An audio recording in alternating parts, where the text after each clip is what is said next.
வணக்கம். 2024 தாந்திரஸ் பியூட்டிஃபுல்லான ஒரு ஈவெண்ட்.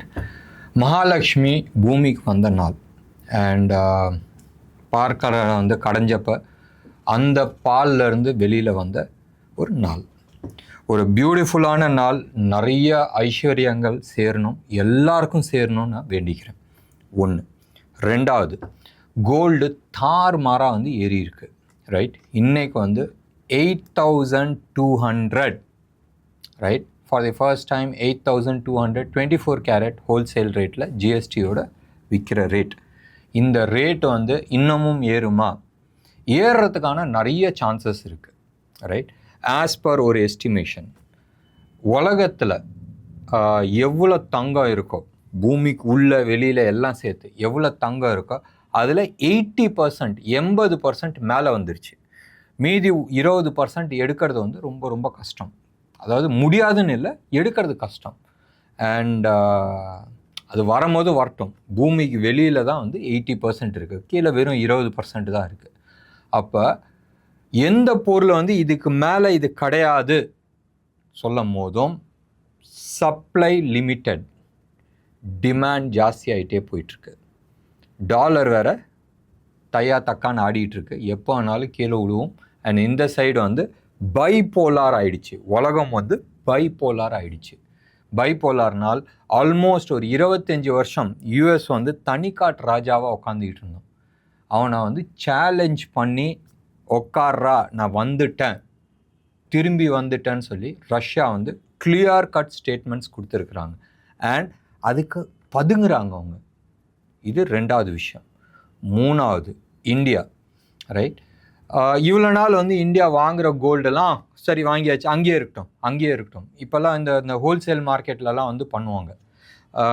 நாங்கள் வந்து அமௌண்ட் ட்ரான்ஸ்ஃபர் பண்ணிவிடுவோம், ஆன்லைனில் வந்து ட்ரான்ஸ்ஃபர் பண்ணிவிடுவோம், இல்லை ஏதோ ஒரு பணத்தை வந்து டீலருக்கு வந்து பணத்தை அனுப்பிடுவோம் ஃபிசிக்கல் கோல்டுக்கு. ஆனால் ஃபிசிக்கல் கோல்டு வந்து டெலிவரி எடுக்க மாட்டோம், அங்கேயே இருக்கும். ரைட், திடீர்னு நாங்கள் விற்கணும்னு சொன்னாலும் டக்குன்னு வந்து அப்படியே வித்துடுறான்னு. இதே மாதிரி தான் வந்து இந்தியா இவ்வளோ வருஷம் பிரிட்டனில் தான் வந்து நம்மளோட கோல்டு எல்லாமே வந்து அங்கே லாக்கரில் வச்சுருந்தாங்க. பேங்க் ஆஃப் இங்கிலாந்து அந்த லாக்கரில் தான் வச்சுருந்தாங்க. அதுக்கு வந்து locker charges, insurance charges, security charges எல்லாமே வந்து நம்ம பே பண்ணிட்டு இருந்தோம். அதெல்லாம் ஒன்றும் வேணாம்ப்பா, எடுத்துகிட்டு வந்து நம்ம வீட்டில் வச்சுக்க சொல்லிட்டு பண்ணியிருக்கிறாங்க. மீண்டும் இன்னைக்கு ஒரு நல்ல நாளில் வந்து ஒரு 100 டன்ஸுக்கு மேலே கோல்டு வந்து மறுபடியும் இங்கே இறக்கி வச்சாச்சு. With this 60% of our gold, இந்தியாவில் இருக்கிற கோல்டு 60% ஆஃப் தி கோல்டு இந்தியாவுக்குள்ளே வந்துருச்சு. இன்னும் ஒரு 40% இருக்குது, அது எடுத்துகிட்டு வரணும். ஏன் சோம்பேறித்தனம் பண்ணுறாங்கன்னு தெரியல, வந்துடும், மிக விரைவில் வந்துடும். அண்ட் இது ரொம்ப ரொம்ப நல்ல விஷயம். சரியா, நினச்சி பாருங்கள், நம்ம தான் இன்னைக்கு கோல்டு வாங்குவோன்னு நினச்சோம். ஆனால் அவங்களும் வந்து கவர்மெண்ட்டை வந்து இருக்கிற வாங்கி வச்ச கோல்டை வந்து வீட்டுக்கு எடுத்துகிட்டு வராங்க. இது வந்து ஆர்பிஐயோட டெசிஷன்ஸ். சரி, இந்த நல்ல நாளில் இன்னைக்கு மார்க்கெட் செம்ம பாசிட்டிவ் போய் செம்ம நெகட்டிவ் போய் ஃபைனலாக க்ளோஸ் ஆகும்போது 110 பாயிண்ட்ஸ் மைனஸில் வந்து க்ளோஸ் ஆச்சு.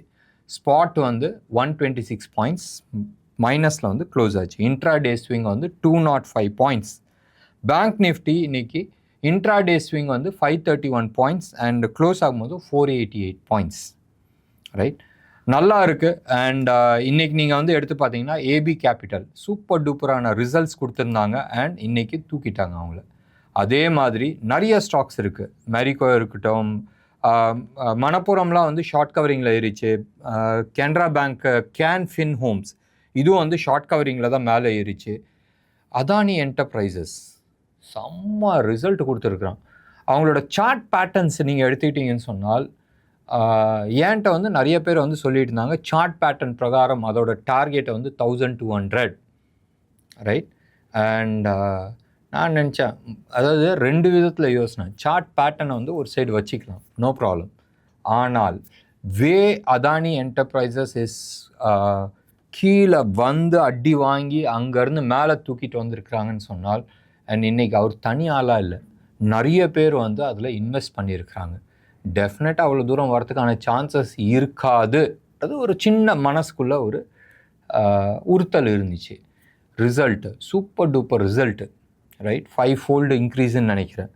அண்ட் அதுக்கான எதிர்வொலி இன்னைக்கு மார்க்கெட்டில் வந்து அவங்க காட்டினாங்க. ஆல்மோஸ்ட் 3.8% அப் ஆயிருக்கு. தீபாவளிக்கு முந்தின நாள் நிறையா வந்து விஷயம் பேச வேணான்னு இருக்குது. செக்டர் வைஸ் எதுவுமே ஒன்றும் கிடையாது. ஆனால் நிறைய இந்த பப்ளிக் செக்டர் என்டர்பிரைசஸ்லாம் இருக்குல்ல, ஆர்விஎன்எல், ஐஆர்எஃப்சி, பிஹெச்இஎல், பிஇஎல் எல்லாம் அடி வாங்கின ஸ்டாக்ஸ்லாம் இருக்குல்ல, இன்றைக்கி எல்லாமே வந்து நல்லா போச்சு மேலே. அண்ட் ஏன் போச்சுன்றது நம்ம கேட்க வேணாம். ஃபண்டமெண்டலி நல்ல நாளாக, ஃபண்டமெண்டலி அதாவது நல்லா ஓவர் ப்ரைஸ் ஆகி ஒரு ப்ரைஸுக்கு வந்துருச்சா? ப்ரைஸ் வந்து டைம் கரெக்ஷனும் முடிஞ்சிச்சு, டே சார்ட்டில் டைம் கரெக்ஷனும் முடிஞ்சிச்சு, ப்ரைஸ் கரெக்ஷனும் முடிஞ்சிருச்சு. ஒரு ரிவர்சல் கன்ஃபர்மேஷன்ஸ் தேவைப்பட்டுச்சு. ரிவர்சல் கன்ஃபர்மேஷன்ஸ் எல்லாமே வந்து நல்ல பெரிய பெரிய வால்யூமோட நல்ல பெரிய பர்சன்டேஜோடு வந்து போயிருக்கு. இதை வாங்கலாமா? கொஞ்சமாக வாங்கிங்க, ரைட்? இன்றைக்கி தானே ஃபஸ்ட்டு மேலே ஏஞ்சி உட்காந்து இருக்கிறேன், இவ்வளோ நாள் சரிஞ்சதில் கொஞ்சம் அப்படி மேலே தூக்கியிருக்கு. இது ரிவர்சலாக வெயிட் பண்ணி we need to have a confirmations. மாத கடைசி, ரைட்? நாளைக்கு தீபாவளினாலும் நம்ம ட்ரேடிங் உண்டு, சரியா? நாளான்னைக்கு லக்ஷ்மி பூஜா அண்ட் நம்மளோட முகூர்த் ட்ரேடிங் இருக்குது ஈவினிங். ஏன் கட் ஃபீலிங் சேஸ் தட் இந்த தர முகூர்த் ட்ரேடிங் வந்து பயங்கர நெகட்டிவாக இருக்கிறதுக்கான வாய்ப்புகள் இருக்குது. ஸோ முகூர்த் ட்ரேடிங் தான் வந்து நம்மளோட ஃபஸ்ட்டு நவம்பர் மாதத்துக்கான ஃபஸ்ட்டு ட்ரேடிங் டே. அந்த டேட்டாஸை நம்ம வந்து யூஸ் பண்ண முடியாது. ஸோ மண்டே ஈவினிங் வரும்ல டேட்டாஸ், அந்த டேட்டாஸ் வச்சுட்டு டியூஸ்டே அன்னைக்கு நம்ம டிசைட் பண்ணலாம். மண்டே ஈவினிங் ஒரு 7:30 8 பக்கமாக நம்மளுக்கு வந்து ஃபியூச்சர்ஸ் அண்ட் ஆப்ஷன்ஸோட டேட்டாஸ் வந்துடும், டெலிவரி டேட்டாஸ் வந்துடும், ஸ்டாக்கோட பேட்டர்ன்ஸ் ஓரளவு கிடைக்கும். அண்ட் நிறைய இது அக்டோபர் மந்த்துக்கான மந்த்லி சார்ட்டில் வந்து உங்களுக்கு என்ன பேட்டர்ன் கொடுத்துருக்குன்றது நம்ம கன்ஃபர்மேஷன்ஸ் எடுத்துக்க முடியும். இதெல்லாம் பேஸ் பண்ணி நம்ம வந்து மண்டே ஈவினிங் இல்லை டியூஸ்டே ஈவினிங்க்கு நிறைய ஸ்டாக்ஸ் ரெக்கமெண்ட் பண்ணலாம் ஆர் ஸ்டாக் டிஸ்கஸ் பண்ணலாம். அப்போ நிறைய ஓடிடாதா? 10% மேலே போட்டோம், ஒன்றும் பிரச்சனை கிடையாது. ஏன்னு சொன்னால் upside potential is a huge பொட்டென்ஷியலில் இருக்குது. எப்பயுமே வந்து இது மாதிரி ஒரு ஃபால் வந்து இருக்குது ஒன்று. ரெண்டாவது, ஓவரால் மார்க்கெட் கண்டிஷன்ஸ் சரியில்லை. அப்படி இருக்கும் போதும் வெயிட் பண்ணி கன்ஃபர்மேஷன்ஸ் வந்ததுக்கப்புறமா வாங்குறது வந்து புத்திசாலித்தனமாக இருக்கும். எம்சிஎக்ஸ் இன்றைக்கி வந்து 6.8% கீழே விழுந்திருக்கு. அப்படியே டிட்டோ சேம் பேட்டர்ன் டெக்ஸான் ஆகட்டும், S&P 500 யூஎஸ்து, நம்மளோட நிஃப்டி டே சார்ட்டு, இது எல்லாமே ஒரே பேட்டர்ன். நீங்கள் எடுத்து பாருங்கள். அப்போ எம்சிஎக்ஸ் எங்கே கீழே வரணுன்றதை நீங்கள் எடுத்துங்க. ப்ராக்டிக்கலி ஸ்பீக்கிங் வேவ் 5 முடிஞ்சிருச்சு, கன்ஃபர்மேஷன்ஸ் ஆல்மோஸ்ட் ஆயிடுச்சுன்றதை நம்ம எடுத்துக்கலாம். இன்ட்யூஷன் பிக் வால்யூமோட 6.8% கீழே விழுந்திருக்கு. ஸோ டெஃபினட்டாக கரெக்ஷன்ஸ் வந்து தான் ஆகணும். இண்டிகோவும் அதே மாதிரி தான் ஆச்சு. ஸோ எம்சிஎக்ஸ் நீங்கள் ஹோல்ட் பண்ணிகிட்ருக்கீங்கனால் இன்றைக்கி காலையிலே எக்ஸிட் பண்ணியிருக்கணும், இல்லாட்டினா நாளைக்காச்சும் அட்லீஸ்ட் எக்ஸிட் பண்ணுங்கள், இல்லை எங்கேயாச்சும் ஒரு இடத்துல ஸ்டாப் லாஸ் போட்டுங்க. இதுதான் வந்து பெட்டராக இருக்கும். கோல்டை பற்றி பேசியாச்சு, நம்ம மார்க்கெட்டை பற்றி பேசியாச்சு, ஸ்டாக் ஸ்பெசிஃபிக்காக நம்ம எதுவுமே பேசலை.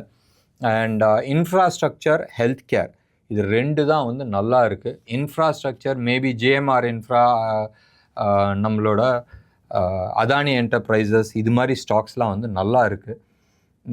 அதே மாதிரி நேற்று நம்ம பார்த்தோம் ஃபெட்ரல் பேங்க் வந்து நல்லா இருந்துச்சு.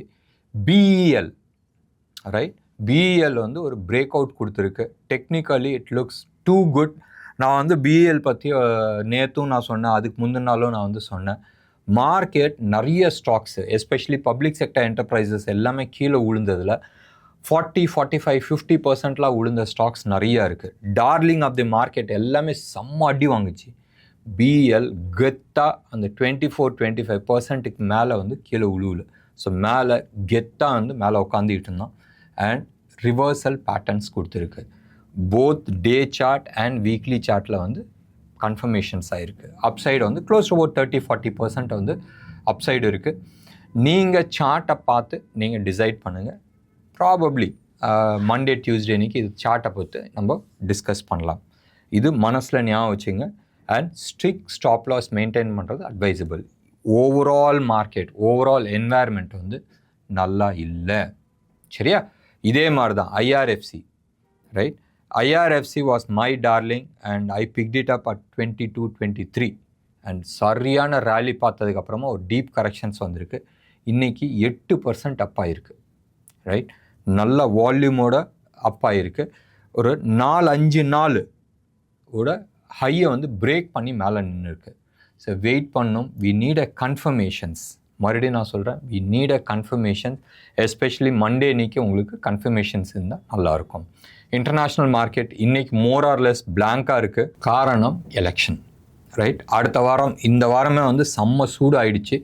அடுத்த வாரம் யூஎஸ் எலெக்ஷன் இருக்குது. போக போக போக டென்ஷன் தான் இன்க்ரீஸ் ஆகிட்டுருக்கு, ரைட்? இவங்களான்றது வந்துட்டுருக்கு. யார் வந்தாலும் அடி தான் நிச்சயமாக. There is no difference. லெஃப்டில் வாங்க போகிறோமா ரைட்டில் வாங்க போகிறோமா தான் பார்க்கணும், அவ்வளோதான் வித்தியாசம். ஆனால் அடி நிச்சயமாக உண்டு. இதுக்கு நடுப்புற நம்ம எஃப்எம், ரைட், நம்ம finance minister Mrs Nirmala Sitharaman சொல்லியிருக்காங்க, world economy is there for soft லேண்டிங்னு. டேய், கீழே உழுவ போகிற, அது என்ன சாஃப்டாக விழுந்தா என்ன, ஹார்டாக விழுந்தா என்ன, எல்லாம் உழுவுது தானே. Okay, anyway market is still on a danger zone. உலகத்தை பொறுத்த வரைக்கும், இந்தியாவை பொறுத்த வரைக்கும் கிடையாது. கோல்டு, சில்வர், க்ரூடு இது எல்லாமே வந்து நேற்று ப்ரைஸில் தான் மெயின்டைன் ஆகிட்டுருக்கு. அண்ட் ருப்பியும் அதே லெவலில் தான் இருக்குது. 84.11 ஆயிடுச்சு. நேற்று 84.7 இருந்துச்சு. 84 rupees 7 பைசா இருந்துச்சு. இன்றைக்கி 84 rupees 11 பைசா இருக்குது. அந்த ஒரு ரீசனால் தான் கோல்டு அப்படி ஸ்லைட்டாக வந்து மேலே ஏறி இருக்குது. இது ஒரு சைடு இருக்கட்டும். நிறைய பேர், ரைட், இந்த 3000 ரூபா ஸ்டாக் வந்து 2.5 லட்சம் ஆயிடுச்சுன்னு சொல்லிட்டு ஒரு டிஸ்கஷன்ஸ் ஆல்மோஸ்ட் எல்லா யூடியூபர்ஸும் பேசியிருக்கிறாங்க, எல்லா சேனல்ஸும் பார்த்துருக்குறாங்க, எல்லா நியூஸ் பேப்பர்ஸ்லேயும் வந்திருக்கு. ஸோ இதை பற்றி நம்ம டிஸ்கஸ் பண்ண வேணாம்.